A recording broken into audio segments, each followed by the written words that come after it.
প্রথমে আমি জিরে আদা ধনে দিয়ে পেস্ট করে নিয়েছি। তোমরা দেখতেই পাচ্ছ মশলাটা আমি বাটছি। এবার রসুনটা আমি থেতো করে নেব। রসুনটাকে নোড়া দিয়ে হালকা করে থেতো করে নেব, বুঝলে? আপনারাও রসুনটা এরকমভাবে থেতো করে নেবেন, কেননা এই রান্নার সঙ্গে একটু রসুনের পেস্ট হলে যে কোনো তরকারি রসুনটা শক্ত বড় বড় হয়ে থাকলে ভালো লাগে না। আপনারা যারা মিক্সার গ্রাইন্ডার করেন তারাও করতে পারেন, শিলনোড়াই যে করতে হবে এমন কোনো কথা নেই। এইভাবে ঠিক এইভাবে থেতো করে নেবেন। এইভাবে দেখতে পাচ্ছেন, এর থেকে ভালো পেস্ট করে নিতে হবে। আমি একটা করে দেখাচ্ছি, একদম মিহি হবে। এরকম পেস্ট করে নেবেন আপনারা, এরকম পেস্ট করে নেবেন।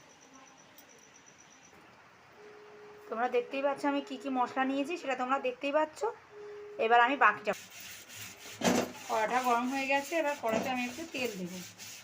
তেলটা আমি একটু গ্যাসে ভালো করে গরম করে নেব। বড়িটা আমি লাল লাল করে ভেজে নিচ্ছি। একটু নুন আর একটু হলুদ দিয়ে বড়িটা লাল লাল করে ভেজে নিতে হবে। এই যে একটা ভাজলে ভাজার সুন্দর একটা গন্ধ বেরোবে, সেই পর্যন্ত অপেক্ষা করতে হবে। পেঁয়াজ লঙ্কা, তোমরা দেখতেই পাচ্ছ আমার কড়াইয়ে একদম কিন্তু তেল নেই। দেখো আমি কিন্তু এইভাবেই ভাজছি, কারণ অল্প তেলে রান্নাটা আমার বেশি পছন্দ। মশলাটা আমি ভালোভাবে ভেজে নিয়েছি, তোমরা দেখতেই পাচ্ছ লাল লাল করে ভেজে নিয়েছি। সব মশলা কিন্তু দিয়ে দিয়েছি।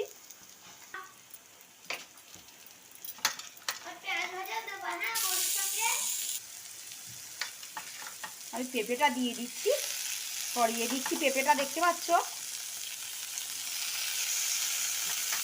পুরো পেঁপেটা দিয়ে দেব। তোমরা দেখতে পাচ্ছ আমি কতটা পরিমাণে কষেছি। পেঁপেটা একদম মাখনের মতো হয়ে গেছে, তোমরা দেখতেই পাচ্ছ। এতে কিন্তু আমি এবার অল্প পরিমাণে সামান্য পরিমাণে জল দেব, খুব সামান্য পরিমাণে জল দিয়েছি। দেখতেই পাচ্ছ, না হলে না অতিরিক্ত পুড়ে যাবে, স্বাদটাও থাকবে না, অতিরিক্ত পুড়ে যাবে। তার জন্য আমি সামান্য পরিমাণ জল দিয়েছি, তোমরা দেখতেই পাচ্ছ। এবার আমি বড়িটা সার্ভ করব। এই যে আমি বড়িটা এবার সার্ভ করে দেব। একদম নামানোর একটু আগে আমি বড়িটা সার্ভ করছি, তোমরা দেখতেই পাচ্ছ। এটা হলো মশলা দেওয়া পেঁয়াজ একটা ছেঁকে গেছিল, সেইটা আমি দিয়েছি।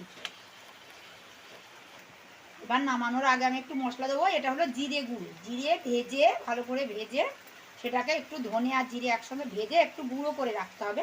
ভাজা, বারবার বলছি ভাজা, না হলে এই স্বাদটা আসবে না। এর একটা সুন্দর গন্ধ বেরোবে, তোমরাও যখন ভাজবে তখন বুঝতে পারবে। এই সার্ভ করে দিয়ে এবার এটাকে আমি গরম গরম সার্ভ করব।